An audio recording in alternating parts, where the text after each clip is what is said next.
भारत में जितने विदेशी आक्रांता आए उसमें सबसे ज़्यादा वक्त तक मुगलों ने भारत पर शासन किया और उन मुगलों में औरंगज़ेब ऐसा बादशाह रहा जिसने सबसे ज़्यादा वक्त तक भारत पर राज किया। करीब 49 साल तक औरंगज़ेब ने भारत पर, हिंदुस्तान पर उस वक्त राज किया था। उसने मुगल सल्तनत का सबसे ज़्यादा विस्तार भी इसी दौरान किया और उसी के हिसाब से अत्याचार भी उसने सबसे ज़्यादा किया। कुछ आंकड़े रखता हूं इतिहास से निकालकर जो बताएगा औरंगज़ेब का हिंदुस्तान का सफ़र कैसा रहा था। औरंगज़ेब के बारे में कहा जाता है कि उसने हजारों मंदिरों को नष्ट किया।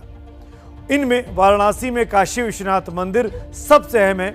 इतिहासकार कैथरीन एसर ने अपनी किताब आर्किटेक्चर ऑफ मुगल इंडिया में लिखा है कि औरंगज़ेब ने ही मंदिर को तुड़वाया था। वहीं मथुरा में कृष्ण जन्मभूमि मंदिर को भी तुड़वाने का आरोप औरंगज़ेब पर ही लगता है। सौराष्ट्र में सोमनाथ मंदिर को महमूद गजनी ने सबसे पहले लूटा था, तोड़ा था, लेकिन बाद में औरंगज़ेब ने भी वही काम किया, इन्हें उस मंदिर को भी तोड़ा, बर्बाद किया। औरंगज़ेब ने गैर मुस्लिमों पर जजिया कर लगाया था। सिखों के 9वें गुरु तेग बहादुर जब धर्म परिवर्तन को तैयार नहीं हुए तो उनका सर जो था वो कलम कराया था औरंगज़ेब ने। दूसरों की छोड़िए, अपने ही बड़े भाई दारा शिकोह को औरंगज़ेब ने पहले हराया, फिर एक बीमार हाथी पर दिल्ली की सड़कों पर उसका जुलूस निकाला और फिर उनका सिर धड़ से अलग करवा दिया था। इतना बेरहम ये राजा था। कहते हैं कि औरंगज़ेब ने अपने पिता शाहजहां को तश्तरी में सजाकर दारा शिकोह का वो सर भी भेजा था। औरंगज़ेब ने दारा शिकोह ने अपने और 2 भाइयों को भी मरवाया था और अपने पिता शाहजहां को तउम्र आगरा के किले में कैद रखा था। यानी औरंगज़ेब ने जब अपने परिवार को नहीं छोड़ा तो आप मान सकते हैं कि हिंदू धर्म की जो निशानियां थी उनके साथ क्या क्या अत्याचार उस 49 साल के दौरान हुए होंगे जब औरंगज़ेब भारत पर शासन कर रहा था। एक तरफ मुगलकालीन औरंगज़ेब का जुल्म सितम है तो दूसरी तरफ ये सवाल भी कि क्या 350 साल पुराने इतिहास को अब बदला जाएगा।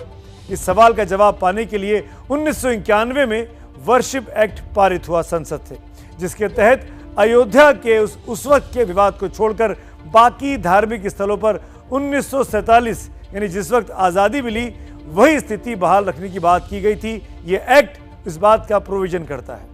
मुस्लिम पक्ष का यही रोना है कि ज्ञानवापी मस्जिद का सर्वे वर्शिप एक्ट का उल्लंघन है। इसको समझने के लिए हमारी एक और खास रिपोर्ट देखिए कि कैसे 1991 के संसद से पास किए कानून की अवहेलना ये ज्ञानवापी का फैसला कर रहा है, जैसा कि मुस्लिम पक्ष दावा करते हैं।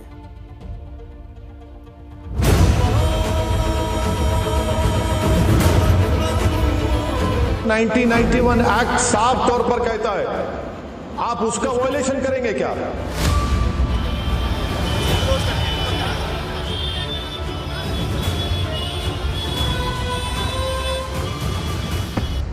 ज्ञानवापी मस्जिद के अंदर कोर्ट के आदेश के बाद शनिवार को सर्वे का काम शुरू होगा। इस सर्वे को लेकर मुस्लिम पक्ष सवाल उठा रहा है। एबीपी न्यूज को दिए एक्सक्लूसिव इंटरव्यू में असदुद्दीन ओवैसी ने इसे संविधान का उल्लंघन बताया। 1991 का एक्ट जब पार्लियामेंट में पास हो रहा था तो गलती से बाबरी मस्जिद को उसको नहीं लाया गया था। उसने कहा कि बाबरी मस्जिद को छोड़कर जितने इबादत गाहें रहें, जो 15 अगस्त को उसमें जो पोजीशन था उसके ना नेचर को ना कैरेक्टर को डिस्टर्ब किया जाएगा। हमने कानून बनाया, कानून को फॉलो करिए। असदुद्दीन ओवैसी जिस प्लेसेस ऑफ वर्शिप एक्ट का जिक्र कर रहे हैं वो क्या है, हम आपको पहले ये बता दें। 1991 में नरसिम्हा राव की सरकार ने इस एक्ट को पारित किया। इसके तहत किसी धार्मिक स्थल के स्वरूप में बदलाव करने पर प्रतिबंध लगा दिया गया। इसके लिए 15 अगस्त 1947 की तारीख को आधार बनाया गया। अयोध्या के विवादित स्थल को इस एक्ट से बाहर रखा गया। 1991 के वर्शिप एक्ट के मुताबिक 15 अगस्त 1947 को जिस धार्मिक जगह की स्थिति जैसी थी उसे वैसा ही रखा जाएगा, यानी मस्जिद को मंदिर में या मंदिर को मस्जिद में तब्दील नहीं किया जा सकता। 1990 के दशक में जब अयोध्या का मामला पूरे उफान पर था तब काशी और मथुरा जैसी जगहों में भी ऐसी स्थिति न पैदा हो, उसे रोकने के लिए यह कानून बनाया गया था। अब सुप्रीम कोर्ट में ज्ञानवापी मस्जिद मामले में मस्जिद की तरफ से दायर अपील में इसी एक्ट का हवाला देकर सर्वे रुकवाने की अपील की गई है। हालांकि कानून के जानकार मानते हैं कि मस्जिद का सर्वे कराने से इस एक्ट का उल्लंघन नहीं होता है, लेकिन इस सर्वे से हासिल क्या होगा, इस पर जरूर प्रश्न चिन्ह है। प्लेसेस ऑफ वर्शिप एक्ट की वैलिडिटी सुप्रीम कोर्ट में चैलेंज्ड है। उसमें सुप्रीम कोर्ट ने नोटिस भी इशू किया है। कोर्ट ने डिस्क्रिशन इस्तेमाल करके अगर सर्वे का आदेश किया है तो इसमें तो कोई ऐसा मेरे समझ से provisions of the places of worship act का मेरे हिसाब से वायलेशन तो नहीं है। वो स्टेटस अभी चेंज नहीं होगा जब तक कि places of worship act force में है। ये एक ट्रायल कोर्ट में एक सिविल सूट चल रहा है और सिविल सूट में जहां रिलीफ नहीं हो सकता है, जहां क्योंकि एक्ट के कारण कोई बदलाव नहीं हो सकता है, तब आप क्या इंटरिम ऑर्डर दे रहे हैं और किसके लिए? तो ये जो इंटरिम ऑर्डर है वो मेरा मानना है कि इसकी कोई ज़रूरत नहीं थी या ना ही कोई औचित्य है।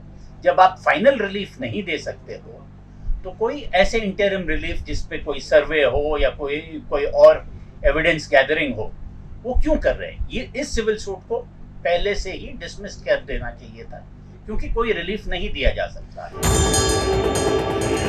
हिंदू पक्ष इस बात को लेकर खुश है कि सर्वे से मंदिर का सच सामने आ सकता है। हो सकता है कि सर्वे में मंदिर होने के सबूत भी मिले, लेकिन जब तक प्लेस ऑफ वर्शिप एक्ट में बदलाव नहीं होता तब तक ज्ञानवापी मस्जिद में बदलाव नहीं किया जा सकता। तो क्या अब इस एक्ट में भी बदलाव किया जाएगा? ये एक बड़ा सवाल है। दिल्ली से निपुण सहगल की रिपोर्ट।